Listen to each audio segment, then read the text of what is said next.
Okay. So let me say welcome. Oh boy, if you're looking at this by Zoom, it is very strange. We get special effects. People in the audience don't see what we're seeing. Yes, very strange. So my name is Sally Lipsky, and I'm president of Plant-Based Pittsburgh, and we have board members and loyal members here. And Plant-Based Pittsburgh, if you're new, is a nonprofit, and our mission is to educate and support whole food, plant-based eating habits, plant-centered eating, with the goal of creating a greater community of health. So we do monthly events, in-person, Zooming. If you go onto our website, I brought some cards, plantbasedpittsburgh.com, you will see loads of recipes. We have a YouTube channel with all of our Zooming events from the last couple of years.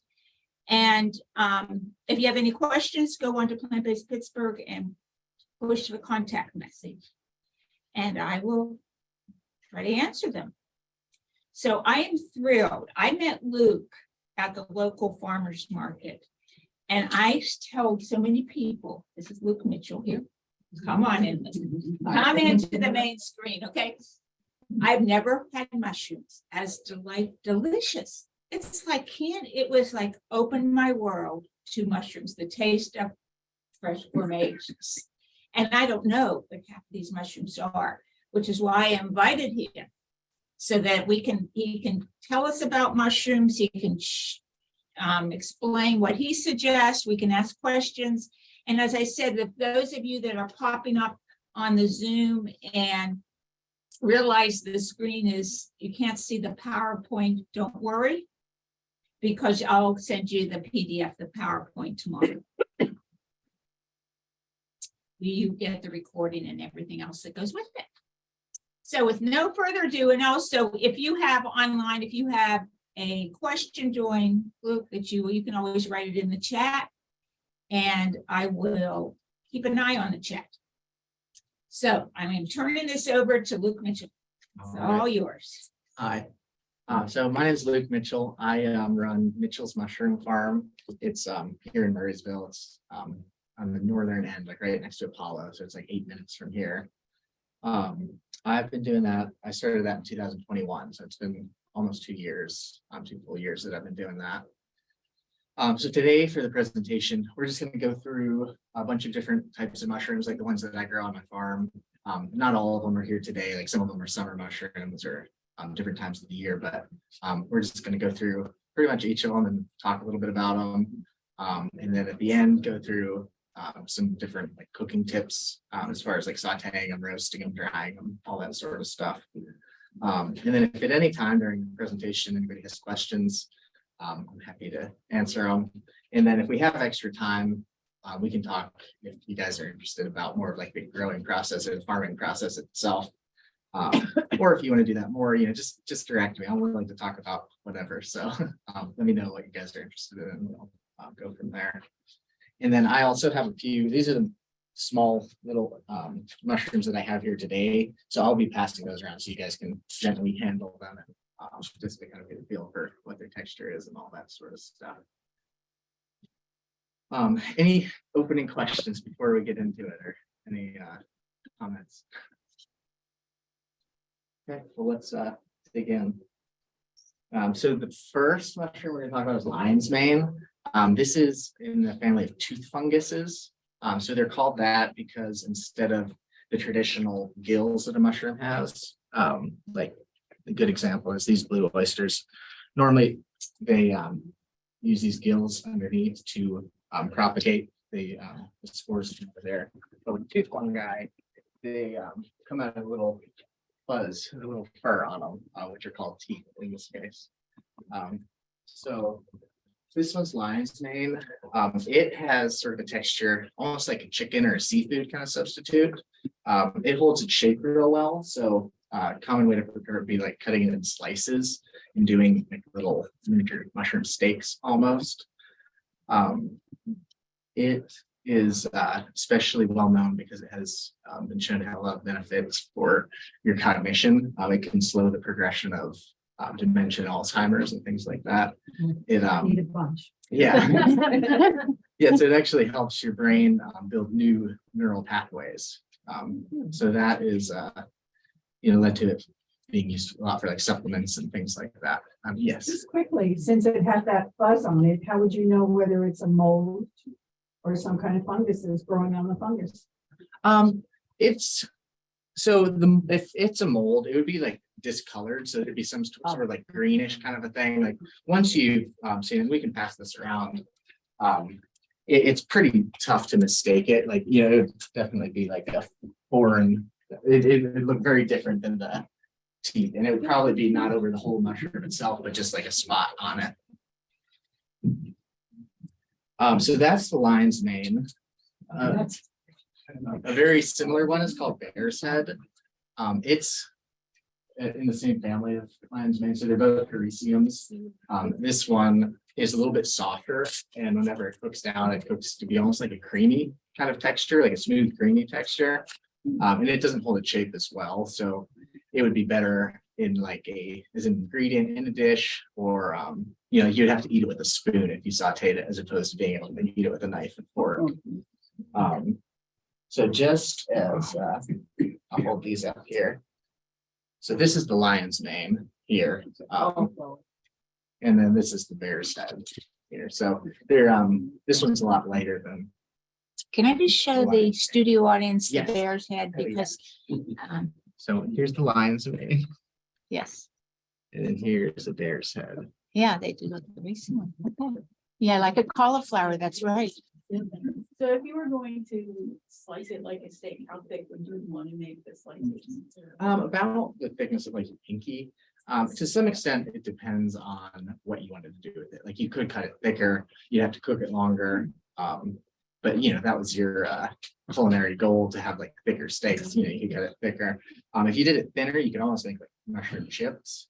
So there isn't necessarily a right answer, but generally speaking, like about the width of your pinky is a good like middle ground. The next group of mushrooms are the ones that have like the traditional stem and cap. So what you think of like what you find in the woods kind of a thing. So these ones are called chestnut mushrooms. We'll hold up. So this is chestnut. Wow, it is gorgeous. It is the work of art. Look at that. Wow. And these are interesting ones. They these long stems, whenever you cook them, they almost get to be like the texture of asparagus. So like how asparagus is juicy and crunchy kind of at the same time. They get to be that texture. They're popular with chefs. I sell a lot of those at restaurants because when you cook them down, they still look like a mushroom. So most of the time with these, people would cook like the entire mushroom. Like, I mean, you could dice it, but that would be kind of defeating the purpose, or be removing one of the key features. Yes. Are those found locally in Norwood? Yeah, they're not real common, but technically they do grow in our climate and in North America, but they're not one you'd commonly find. The next one we have is Mimiko. So they're in the same family as the chestnut mushrooms as well. But they have like a slimy looking cap, which is it is how they are, but it can be, if you're not expecting that, they look almost like a slimy version of the chestnut. As far as like culinarily speaking, they're pretty much the exact same. I mean, there's slight nuances to the taste, but not that we really have any meaningful vocabulary to describe, The next one is enoki. Oh, So they have these real long stems. A lot of times they're used as almost like a noodle substitute. So they cook down to be real soft. So you can make essentially like mushroom spaghetti out of them. They're real common in Asian cuisine. do you have any of those? I don't have any of Okay. those today. No. Oh yeah, and I should say, today I have lion's mane, bear's head, and chestnut of the ones that we've seen so far. And then I also have PPNL a little bit of it today as well. So they are, again, similar to the chestnut, but they cook down to be a little bit softer. So like they don't have quite that asparagus texture when you cook them down. Shiitake is one of the most probably common or famous mushrooms of the ones that I grow. There's none of them today. They'll be from like about March, late March, and through like Thanksgiving. So once it's a little too cold outside for them right now. But they're one that I do almost exclusively outside. Most of these other ones we've talked about so far, I do indoors or in a controlled environment where it doesn't get too cold or too hot. But the shiitake are really flexible, so they're grown mostly outside during the spring through fall. But they're famous for their meaty texture. So they've got a real, when you cook them down there, I don't want to say rubbery, but they're meaty. So yes, exactly. And normally people don't cook with the stems. You can cook with the stems. The stems have a harder texture. So my personal preference is to not waste the stems, but if you cut the stems off and then just cut them real small, or you can dry them out and powderize them afterwards and use them as like a flavoring. So they're definitely like the flavor is the same, it's just the texture is a little bit different than the cap. But they're both, valuable parts of the mushroom. Beach mushrooms are next. These ones are more commonly cultivated by, like in factory settings, like you can grow them out of little jars and grow out of the cap. So they actually have, machines with conveyor belts and all that they can pretty much automate the whole process. But it's interesting, like I grow them in bags like that size. So the ones you would get in the grocery store, at the Asian grocery stores generally, would be like about this tall. Whereas if you grow them in bags like that, you can get ones that are, almost the size of your arm. But they have a really soft texture. They're probably like those in the bear's head are the two softest mushrooms that at least come to mind. So that makes them great for things like, if you want to do like a soup or a cream mushroom soup, but still have actual chunks of mushrooms, that's a good, good candidate. Like they almost cook down to be like boiled potato texture. Wine cap is a mushroom that grows outside. So it's one that I don't grow at specific times. It's kind of just there. I have a bunch of them planted in my yard, and whenever they come up, they come up. But that's generally like first week of May, and then again in the fall. But they're a perennial. So they're a common one to have grow kits for, because you can just incorporate them into your regular garden. And then, next year, tomatoes or whatever, you'd have mushrooms growing. So, and if anyone is interested in that, in a month or two, I'll have kits for those, like once spring comes around and it's planting season. But they have a real soft texture to them and a real rich, earthy sort of flavor. Blue oyster is one of the most common types of oyster you'll see. I have kits here for that today. Normally you'll see, like, if you see mushroom kits, they're generally blue oyster that people have.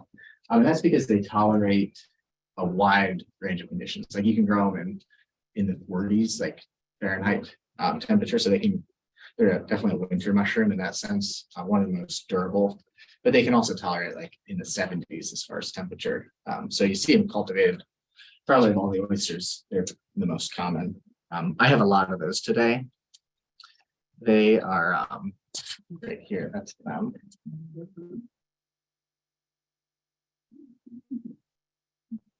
And I'm gonna catch up on passing some of these mushrooms around. So this is the blue oyster. And then that's what you know. And then these are the chestnut. When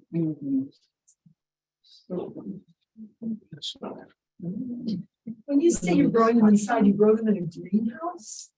Yeah, so I have a couple different spaces. I do have a greenhouse that is operational pretty much like March through December. But January and February gets really expensive to heat, so I kind of just shut that portion down.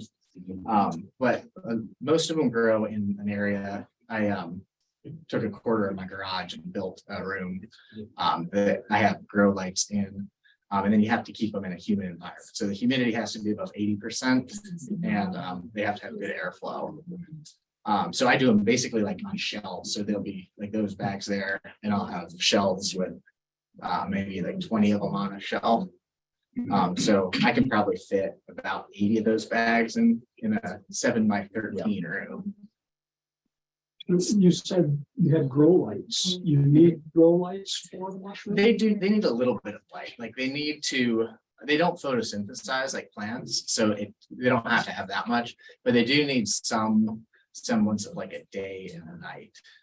So it's mostly just to give them like a more natural environment where they can have some sort of idea of when, time passing and day and night cycle. Yeah. How do you keep the humidity up? You can get pond fogger. So I have like a pond fogger basically in a bucket that fills itself, or there's a valve on it, like on the back of your toilet, basically, that keeps that full. So then it'll create fog, and then I have a fan that pumps it through a tube. So yeah, and then you have that on something that like a thermostat, basically, or humidistat, as you call it. So that's that works. Next one's black pearl king oyster, and I have those here today as well. So that's these ones right here. Whoa is right. Wow. Yeah, that's next. Yeah. And here we'll pass this around. This is just a little tiny one, but you can get an idea of the texture and all that here. But they're a neat one because they have a real thick, meaty body, and you can eat like the whole way down to the bottom of the stem. It's all pretty much a uniform texture. So you can cut them in slices and do, like patties like that big if you wanted. You could slice into French fries or coin shapes, like pretty much anything, or cubes, but they hold their texture and almost have like a tofu kind of texture. But they've got a lot of shape flexibility for dishes. And then the next one is similar to that is king trumpet. So that's another one that's a little bit more popular. And they are pretty similar to the black pearl, but they are a lot thicker and meatier, denser. Yeah. Oh. Gorgeous. And those can grow up to, I've had ones that are like 1.5 pounds, one mushroom. And this is that. So note, compared to the black pearl king oyster, how much tougher or like harder that is. Oh, yeah. So whenever you cook those down, they get to be like real meaty, like chicken texture kind of thing. Scallops out of them. Yeah, scallops. We also shred them and put them in some soup and like chicken soup. Yeah, that's they're probably the best like meat substitute of all the mushrooms. And generally that's like a paradigm that I don't love comparing mushrooms to meat just because they're two totally different things. But if you were looking to like trick someone into thinking that what they're eating is meat, this is probably the best one. For that tricking. Yeah. Okay. The pink oyster is a tropical oyster. So this is one that I do a lot of in the hottest months of the summer. Like it can handle temperatures in the 90s. But it has like that pink color is underselling it, if anything. It's a very, very vibrant pink. And it almost, they're much lighter and daintier than the other oysters. So they cook down to almost have like a bacony texture, like they get real thin and crispy. And they have a little bit more sweetness to them than these darker colored oysters. But they'll be definitely during the summer, there'll be a lot of them. And golden oyster is another one that's tropical. And of all the mushrooms, at least that I've tried at this point, like this one is by far the sweetest, which is really not something you think of with mushrooms, but it even has a sweet aroma. So it makes for an interesting cooking experience. They're real dainty as well. So like if you grab them and you're not gentle, they'll almost like crumble. But they are a very interesting one. Tarragon oyster is from the British Isles originally, but it's a strain that it's supposed to taste like tarragon, and it tastes like something like that. Like I'm not sure I am well acquainted enough with tarragon to say that specifically, but it does taste like almost it's been seasoned already. Phoenix oyster. This one's also called Italian oyster. You'll hear it called that too. But this one is unique in that it grows on conifers too. Pretty much all the other mushrooms just grow on deciduous trees, but this is one species that will grow on conifers as well. And it has sort of a peppery bite to it almost. And it's similar to the black pearl king oyster. It's real meaty. Yeah, that's not quite like not hot like chili sauce or something, but like there is some sort of like peppery kind of maybe. Is it used medicinally for like lung issues? I don't think so. All the oysters are a good source of statins. So like that would be things that lower your cholesterol. So like people will, if you're not looking to take a pill to lower your cholesterol, the oyster mushrooms are a good option for that. It says Pleurotus pulmonarius. Yeah, which So does kind of, pleura is your lungs and pulmonarius. I'm curious. yeah, so the pleurotus is all of the oysters are pleurotus. Oh, okay. But the pulmonarius, yeah, I wonder why that is. I'm not sure. That's a good question. Elm oyster is another one. I'll be doing that one a lot in the next couple months, like in the spring and the fall. I generally do the elm oysters. They're pretty much like a standard, like a pearl oyster, which is the next one. And the pearl oyster and the blue oysters are actually the same, technically the same mushroom. They're both Pleurotus austratus. It's just they've isolated different strains, like cold weather ones and warm weather ones with slightly different colors. But they're, as far as from a cooking standpoint, they're pretty much interchangeable with blue oysters. And branched oyster, it's another one. It's pretty much interchangeable as far as cooking goes. But they grow in a slightly different pattern. Maitake is a common one. You'll hear this called all sorts of things. It's hen of the woods is a common thing. Ram's head. These are all. There's one more real common one, but this is one people forage for a lot around here. On certain times of the year, you can get 15 pounds from one cluster of mushrooms. This is one that I do outside. So again, it's hard to know exactly when it'll be coming, but every year around, springtime-ish, it'll come up. But this one's real meaty, like tough, kind of chickeny kind of texture to it. Reishi mushrooms are an odd one compared to the rest of them. They you can't really eat them. They're almost like a bark texture, but people will make powderize them and make like teas or tinctures or use them to like flavor soup, that sort of thing. But you really can't bite into it, and it does have a bitter taste. So it can be a good ingredient, but it's generally most people find it off-putting to just taste on its own. Does that grow on the side of trees like the shelf mushrooms? Yep. Yeah, and that's around here. You can find them around here. And there's a bunch of different versions of it. Like sometimes they'll grow in like antlers. They look like young deer antlers or like fingers. If it's a high CO2 environment. There's ones that are yellow. There's ones that are black. But mostly they're like reddish brown generally.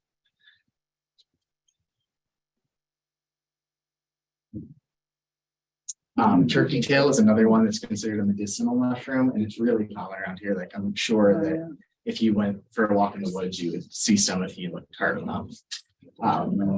But people again make teas out of it. It's supposed to be have anti-tumor properties. For all of these that you're growing up, you grow them. Yes, all the ones that we do are ones that I grow, depending on the time of year. Like I don't have them all right now, but they are at some point in the year I have all of these. Can you talk a little bit about how you learned about mushrooms and how you started? Yeah, absolutely. Yeah, let's there's like a few slides left on cooking, and then we can talk about like, you know, how I got into it and what the process of actually growing them and all that stuff is too. As far as cleaning mushrooms, if you forage mushrooms, I'm sure you know they're kind of dirty, and you definitely have to clean them and be careful of them.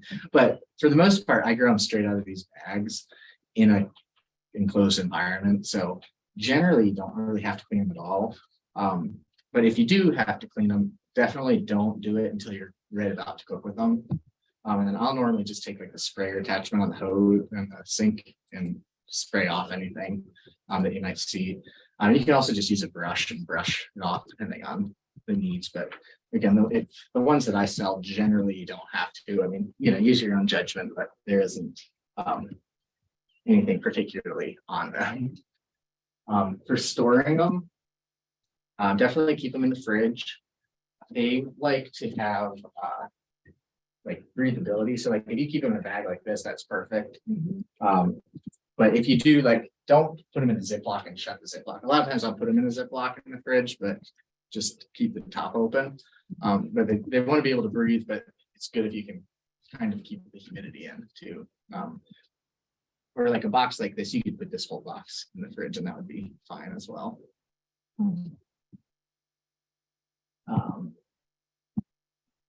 As far as sauteing, the fonts changed when I went to this computer. But the sauteing mushrooms is generally the way I suggest, unless you have something specific you want to do. I think any of these mushrooms is great to just saute in a little bit of oil or something like that. You know, some type of oil at least to. Or if you don't want to do oil, we saute in water and broth. Oh yeah, there we go. There you go. You don't or vinegar based because yeah, you don't need oil because they yes. But as far as cooking, you generally want to do a like on the highest heat setting you can. And it's good if you heat the pan up first. And then they're anywhere between like 80 and 90% water. So there's going to be a lot of steam that comes up and off. So you want to cook out as much of the water as you can, generally speaking. So again, high heat settings, and it's often helpful to like squish them down with a spatula and push out as much of the water as you can. And generally, as a rule of thumb, if there's any doubt that you've cooked them long enough, then you haven't. They're very hard to overcook, but they're pretty easy to undercook. You want to look for like in that pan, you see like the crispy golden brown parts. That's generally, you want to get to that stage. Are you suggesting that so it's not toxic? No, I mean, in theory, some people have different levels of sensitivity to mushrooms. So I'm not, you know, the official recommendation is to cook all of these mushrooms, but none of them are inherently toxic. And I've eaten every one of these raw pretty much every day. You still do. I'm still, yeah. So yeah, there's really no toxicity inherently that you. But if you have allergies or mushrooms are high in can be high in histamines, so just it helps. Yeah, there are some people who are, especially with oysters, some people are sensitive to those specifically. Yeah. So like cooking reduces any digestive sensitivities or allergy type things. So it's definitely the safest way to do it, but there's nothing, you know, it kind of depends on your own physiology. I think I read somewhere that they're more digestible when they're cooked, and you get more of the nutrients out of them than you do with the raw mushroom. Yeah, that's true. There's the cell walls have chitin in them, which is like CHITIN. That's spelled. So to cook them, it helps break that down and makes all the nutrients more readily available for your body. You can also roast them, and those are lion's mane there. And that's kind of what I was talking about, doing little steaks with them. Again, you want to use like high heat, like generally about 400 degrees is a good starting point. And you want to, again, if there's any doubt in your mind that you haven't cooked them long enough, you probably haven't. So generally, it's better to overcook than to undercook. About how long? You say 400 Yeah, so it depends on how thick you cut them, really. So like if you have them diced up and they're real small, in like 10 or 15 minutes. If they're like this, I think those are pretty thick. So this would probably be more like 20 or 30 minutes. But again, it does almost entirely depend on how small they are and how much you cut them up. And then dehydrating mushrooms, I have here over on that table a lot of dehydrated mushrooms today. But that's a great way to use them, and you can powderize them. Like in that picture, you see the powder. So when you dehydrate them, they actually last for years, and in theory, they could last even decades, possibly. There are no guarantees on the shelf life, but yeah, they'll last for years. So that's a good way to keep them long term, and you can rehydrate them really easily by just putting them in hot water, like warm water, for like, depending again on how small they are, anywhere between like 10 and 30 minutes is generally all it takes to rehydrate them. If you powderize them, that's one of my favorite things to do with them, because you can use them as just like seasoning in anything you make. Like, so if you're making a vegetable stir fry, you can just put it directly on there as you cook it. Generally, you want to do it earlier in the cooking process because they'll absorb the water that, like, naturally as the vegetables cook out, it'll absorb the water from them. But that's a wonderful way to just, you can pretty much mix them in any meal you make at that point. So when you use them in the powder form and they're absorbing the water, does that sort of make them like a thickener? Yeah, exactly. You can use them in like a soup instead of like cornstarch or flour or whatever, to thicken broths, or it's just extra flavoring.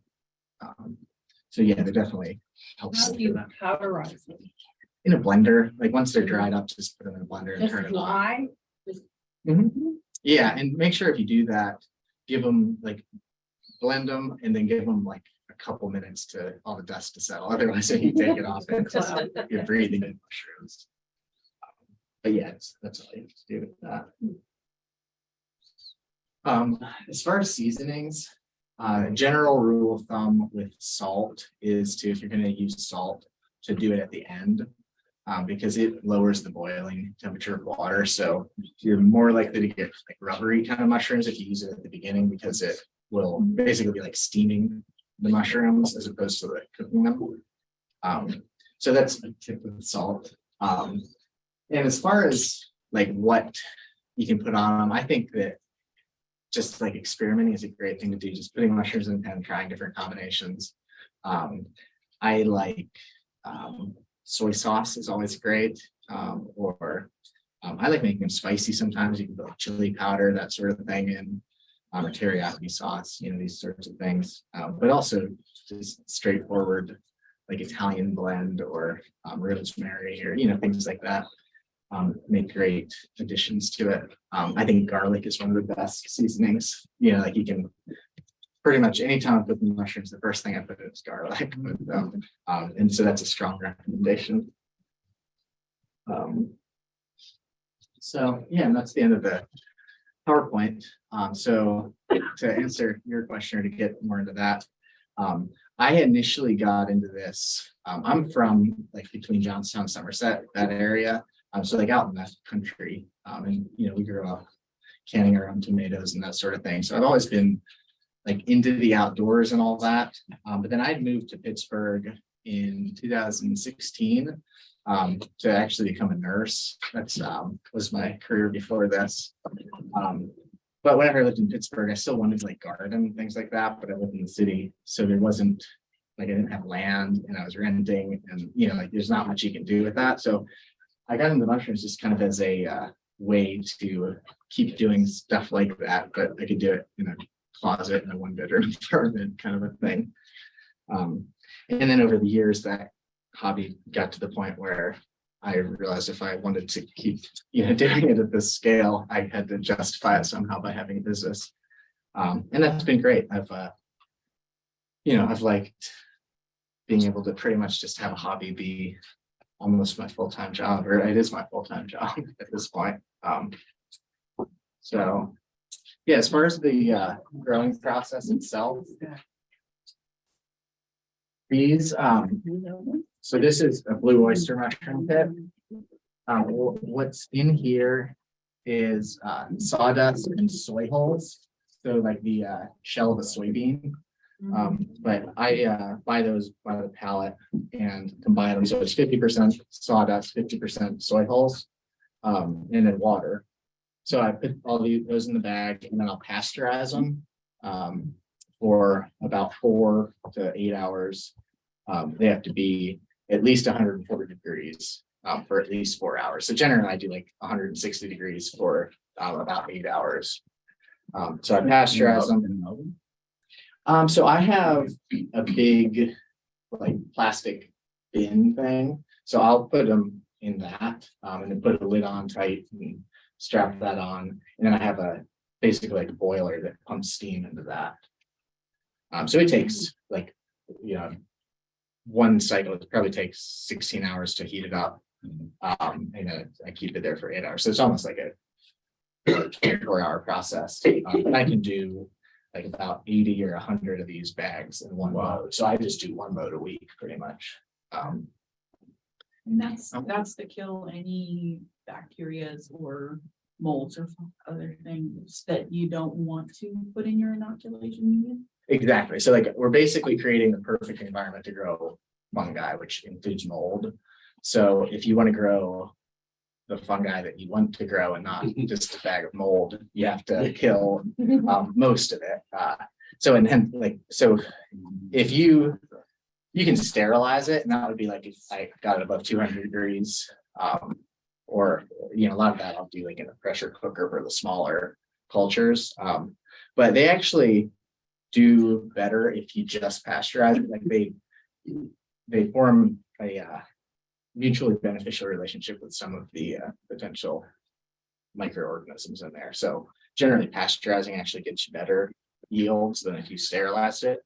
But yeah, it's kind of like weeding your garden before you put in your plants. You don't want them having too much competition for nutrients. So somebody online here was asking, do you do any farmers markets in the Pittsburgh area? And I know that is Yes. correct. So, and do you do any foraging events? Which one? yeah. So as far as places you can, get my mushrooms and all that, I do the Murraysville Farmers Market and the Greensburg Farmers Market. So Murraysville is Thursdays, Greensburg is Saturdays, and then this year I'm also going to be doing the Monroeville and the Forest Hills Farmers Markets. And then if anyone ever wants to come by my house, you can just text me and we can set up a time. But just come and pick them up directly from me. That's also an option. And Muster's Market on Route 22 and 66 in Belmont, they sell my mushrooms too in like prepackaged half-pound packs. And I put mitchellsmushroomfarm.com in the chat, but I'll also send it tomorrow. But because I know you also have a Facebook page and you have contact, information. Yeah, there's on the website. I also have a bunch of recipes too, if anyone's interested in checking those out.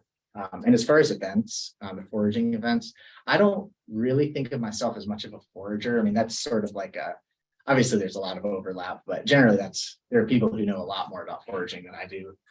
But I am doing an event. You just don't realize how much. Yeah.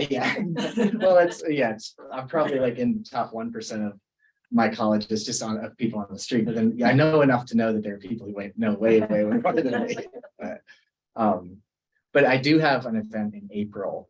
I don't remember the exact day. It's a weekday. You can look on my Facebook for it, but I'm doing that with Urban Spore, which is a new mushroom farm down in they're just opening up in Sharpsburg, I think like next month. But we're going to be doing an event together where we'll do some foraging and then some like actual growing them like in buckets. Oh. So yeah, check out Facebook for that. Any other questions? What is the most mild flavored mushroom? People don't like strong flavors. Yeah, so a lot of time, most of them end up pretty much just tasting like what you cook them with. So probably lion's mane is a good candidate for that. Though to some extent that's a subjective thing, but lion's mane really absorbs what you cook it with. So that's probably the most mild in that sense, is like it's not going to push your dish in any flavor direction. She asked what somebody was said they don't use any salt and everything. And I have to say that the last time I got your mushrooms, Luke, I just sauteed them with water and garlic. And my husband will verify, I just couldn't stop eating them. Mhm. That's, Yeah, yeah, I the love these flavors. mushrooms, just like Yes. sure. Yeah, the flavor really is beautiful. Mhm. I remember years ago, there used to be a mushroom company that grew mushrooms in old coal mines because it was dark. You didn't mention anything about mushrooms being in a dark area. Those specific mushrooms that they grow in the dark like that? Yeah, so the mushrooms you find in the grocery store, so like white button mushrooms, cremini mushrooms, portobello mushrooms, they're actually all the same type of mushroom, which is Agaricus bisporus. So the white button mushrooms are ones that they grow in complete darkness, which is why they're white. Like mushrooms produce vitamin D, just like we do. So like they actually get a tan, like the more sunlight they get, the darker they get. So the white button mushrooms are those. It's the same thing as a portobello. Yeah. It's just grown in dark completely. So that saves. They probably taste somewhat different, I think it's psychological. but like it's technically the same thing. And if they grew those in the light, they would be dark. Like they'd be portobellos. And then the cremini are just harvested sooner than the portobellos. So like before the cap opens up quite as much. So they were probably doing those mushrooms, and they're probably doing specifically the white button ones, which is why they're able to get away with it in the dark. Yeah, I think it was called Midnight when they were in Butler, I believe. Yeah, midnight mushroom. Yeah, that sounds. Right off of 22, yep. I'm not 22. I think they might should still be, aren't they? I'm not sure. Yeah, I don't actually do any of the Agaricus bisporus just because it's such a oversaturated market already, and it's easier and better for me to just focus on a specialty. So if I were to buy a grow kit, how would I take that home and get it started? Yeah, so this one is already colonized. Like there's this little tiny spot here that hasn't colonized yet, but that'll be like by tomorrow. It'll probably be colonized. So what you would do is take it and They're growing. the mycelium has eaten and taken over the sawdust. So they colonized it in the same way like colonialism or whatever, same idea. They're not growing. Yeah. So you take it, you could keep it on like just in any room, like it doesn't need to be next to a window or anything, like ambient lighting is fine. So like kitchen counters are commonplace, or bathrooms people do because it's already a little bit humid. But what you do is put it like this and then cut an X in it, like about that big. So use like a clean knife. It doesn't have to be like, like a sterile knife, but don't use like an old rusty knife from your shed or whatever. So like a kitchen knife is fine, but just cut a hole. It's okay if you cut into the sawdust a little bit. That actually helps stimulate, like tell the mycelium where to grow the mushrooms. So then once that hole's been cut, it'll sense where the fresh air is and grow mushrooms out of that. So it'll actually like pretty much grow right along the X. And then all you would need to do is, if you have a spray bottle, just spray it a few times a day to keep the humidity high. So generally, like if you do it breakfast, lunch, and dinner, whenever you eat, you spray the mushrooms, that's plenty. And where do you keep it? If you're growing, does it have to be dark, or how dark? No, it can just be in like any Any room, room, like, in a normal room. It doesn't need to be next to a window or anything like that. So just wherever it's a convenient location. Just for your temperature. And then once that side has grown and it's done, you flip it over and cut the other side and you can grow more. Yeah, so it can, in theory, grow like 4 or 5 flushes. It'll be less and less each time. So yeah, there is debate, or it depends. You don't necessarily have to flip it over to the other side. Oh, Sometimes, it'll just grow kind of out of the same area too. It's kind of tricky. Like sometimes, at least in my experience, if you flip it over and do it on the other side, it ends up just trying to grow mushrooms out of the bottom of the original hole anyway. okay. So sometimes what I'll do is once that first set's done, I'll set it right and like pull this so there's more air in there. And then it'll come out both. yeah, exactly. And just kind of wherever you see that it's growing mushrooms, you can take a knife and like cut a little Another one. slit like next to that. So it knows where And to what go. if you're not home at lunchtime? You can get away with just doing it like in the morning before you leave and in the Okay. evening and then maybe before bed. Because yeah, that is a lot of people do work and they don't want to bring their mushrooms to work. Or- Yeah. Or if you have like the little. Not a humidifier, but you know, the one you put the oils in and. Oh, yeah, you can sit that Diffuser. next to Yeah. it. That can help. No. Diffuser. Diffuser. Yeah, that can help. Generally, it's not You know. sufficient in and of itself, but it But if I'm definitely not help. home at lunchtime, that's good. Yeah, exactly. Just sit it next to it. Okay. Mhm. What makes a mushroom organic?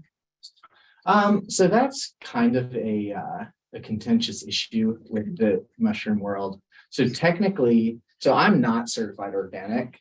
And part of that is a conscious resistance to that. Because to get certified organic, they like I get my soy hulls and wood pellets from wherever you get them from. So like they would have to I don't certify. mean to be Yeah, contentious, but soy, if it's not organic, is GMO, Yes, yeah, 90% in this country, so that concerns me personally. yeah. So So would you entertain the idea of getting some? But wait a organic- minute, but does I'm the just mushroom, curious. but does the mushroom absorb what was in the soil? That's why. yeah, it's so in contentious. theory, so the contentious thing is that even if you get certified organic, they don't actually check that. Right.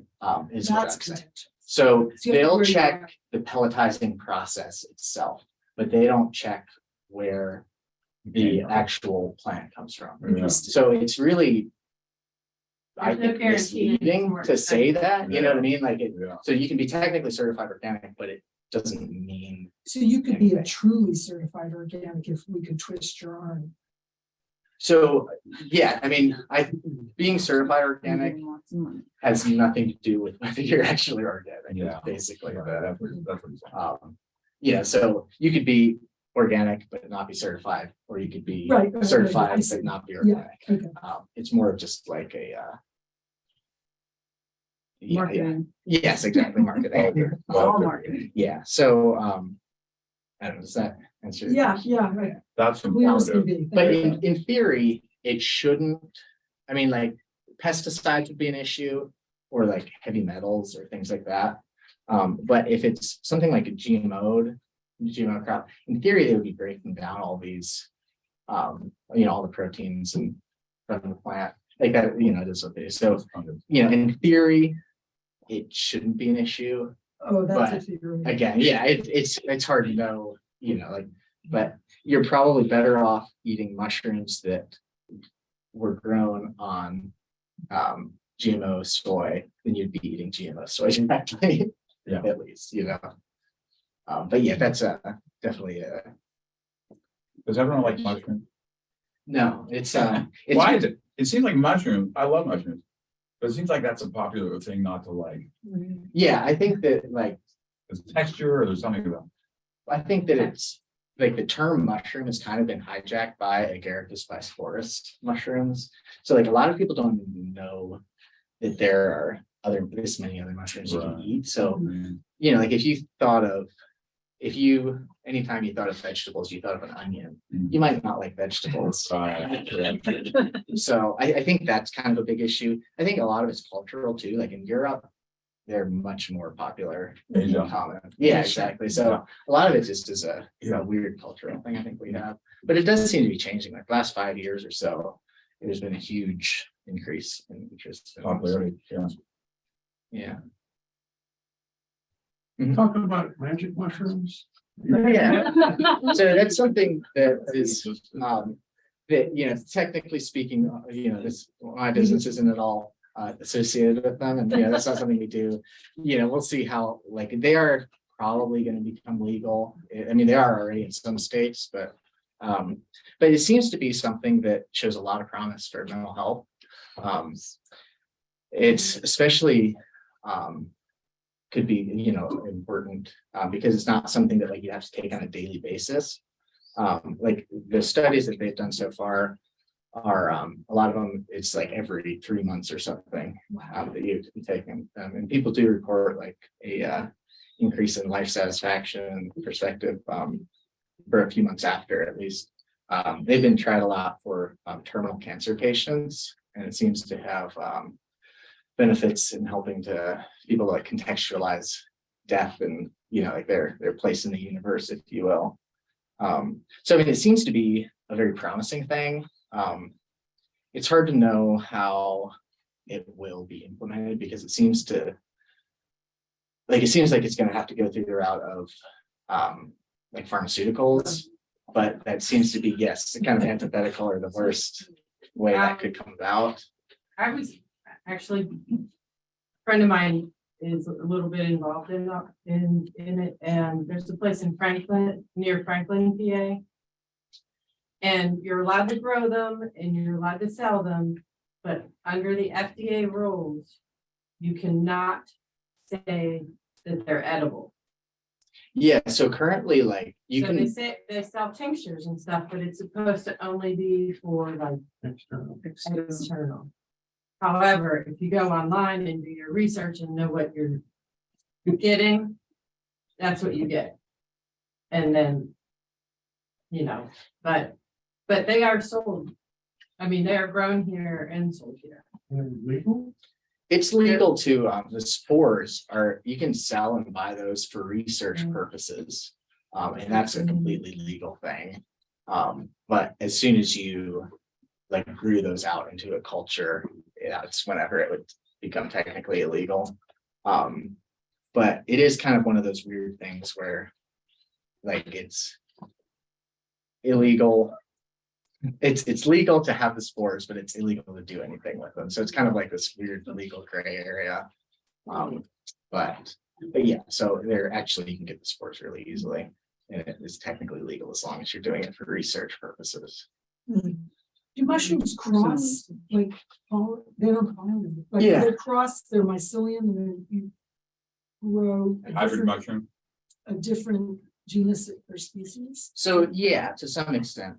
So you can get a mushroom culture, and that would be like taking a cutting from a plant. Like you'd be getting the exact same genetics of the original plant. But if you took the spores from different mushrooms and then put both on agar, they would have to be compatible. So like you could probably breed, like people do breed different types of oysters together. Though if you tried to do like a chestnut mushroom with a king trumpet mushroom, it probably wouldn't. How do you get the spores? Do that. You can. We'll use this as an example. So like with a mushroom like this, there's these gills underneath, which is where the spores come out of. And they're like almost microscopic.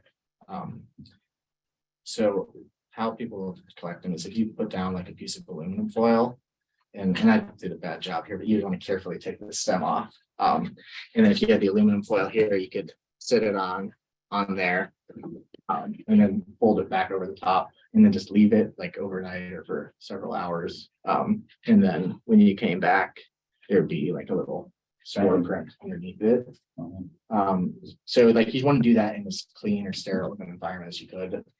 And then you'd be able to see like it would just be like a brown sort of print.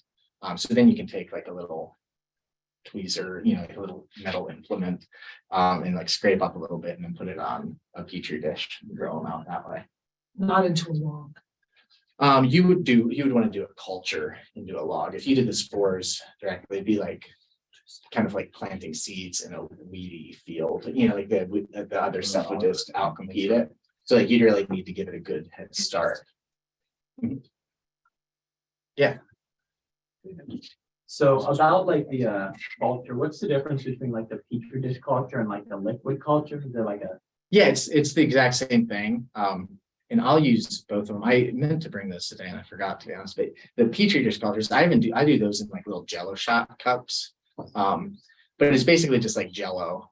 And the liquid culture is 96% water and 4% some sort of sugar. So like you can use honey or you can use dextrose or whatever. But it is the same thing. It's just one of them has agar in it, which solidifies it. So it's more just like ease of use, or like however your method is of using them, you have to take that into consideration. Yeah. And how much culture would you use? Like if you're trying to grow it by yourself or on your own, how much culture would you use per like bag? Is that by weight or does it not matter? So to some extent, it doesn't matter. It's flexible. The more culture you use, the faster it will colonize. So to some extent, you want to make sure you outcompete anything else. But if it's sterile, then in theory, you could just use if it's sterile, you can just use spores and it would take a lot longer. Or use, like 1 milliliter and it would still do it. It would just take longer. So the way I normally do it is I will, in a pressure cooker, cook bags that are half this size of grain. So like I use oats and millet, but you can use birdseed, you can use corn, you can use popcorn, rye, anything like, any grain in theory works. So I will actually sterilize those in a pressure cooker as opposed to, these are pasteurized, but the grain bags will be sterilized because they're a lot more nutritious and they'll get like anything will grow faster on them. So that would be like mold. So I will sterilize those bags, and then I've lately been using liquid cultures, which would be just like the mycelium suspended in a liquid in a jar that you can put a syringe in. And I take out 10 milliliters. So I do 10 milliliters per 7-pound bag of grain. If that answers your question. After that. It's cooked by then. Yeah, so they're in bags like this and it's with water. So like it is cooked, but it doesn't look like it really. Oh, yeah.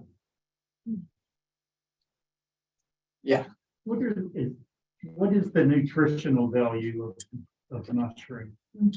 Yeah, so to some extent, they all have different areas which they're better for than others. They're a good protein source is one thing. They have high levels of vitamin D is one that's pretty common to all of them. The oyster mushrooms, like I had mentioned earlier, are a good source of statins, which help to lower cholesterol. The reishi mushroom is one that is really popular. Like it's legendary in China. And by that I mean like they're truly like legends from thousands of years ago about its use in medicine. So it's called the mushroom of longevity. So a lot of it is more broad things like anti-inflammatory, anti-tumor. Very immune system enhancing. Yes. They do Yeah. a lot for immune system. Yeah. It's actually interesting. Like enhancing is only half. So it modulates, maybe is like a better term. So if somebody has like extensive allergies, it actually helps to tame those. So in that sense, it like dampens down the immune system. But if you're like sick, it helps to ramp it up. So it helps to like modulate it to Both ways. yeah, exactly. Yeah. So that's a big benefit. And then lion's mane again is famous for its cognitive benefits. And there are a few others that are more, you have to forage them, but one called chaga, which looks kind of just like a black lump on the side of a tree. That people will use, they'll make like a coffee substitute out of it. It's supposed to help with energy. There's cordyceps mushrooms, which are becoming famous right now. There's an HBO series that is like a post-apocalyptic thriller. But these mushrooms will they infect insects, so they will infect like an ant, for instance, and it makes the ant go crazy. and he'll like climb up a plant or walk up a thing, and then their heads actually explode and spread the spores to all the other ants. So you can see how that could be like a good zombie apocalypse. But at this point, it doesn't actually affect humans. But they're used for like sort of like coffee substitute as well. But those are cool. So it kind of depends on the specific mushroom. But yeah, I don't, does that answer your question? Yeah. I got another question on growing them. So you said the pressure cooker. What PSI would you cook them at? Like for how I long? do 15 PSI for 2.5 hours. Okay. You could probably get away with 2, you could maybe get away with 1.5. But I like to do 2.5 to be thorough. Okay. Yeah. Do you know a good internet source for looking up some of this stuff besides your website? Yeah, like what specific aspects of Just it? the nutritional values and so forth. Oh, Google. Okay. So yeah, I'm trying to think if there's a specific one. That yes, Fungi, from the documentary. I think they have a website, it's pretty good. yeah, that's so 2 other people, the name Paul Stamets, he's somebody who has extensive, he's like the godfather of mushroom cultivation. So that would be like a name. I forget what his website is called specifically, but he's a good resource. Did he write my Silly Room? Mhm. Yeah, and then another one is what is the name? Fresh Cap Fungi. They have a pretty good like well laid out articles that have good citations. So Fresh Cap Fungi.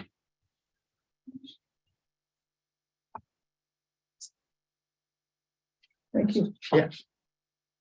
Anything else? That was great.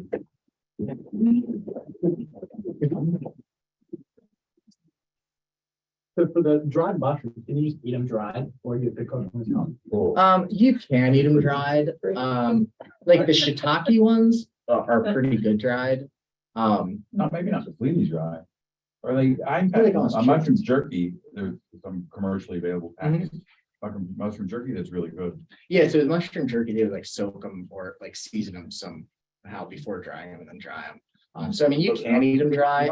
I think that that's probably not having them reach their full potential.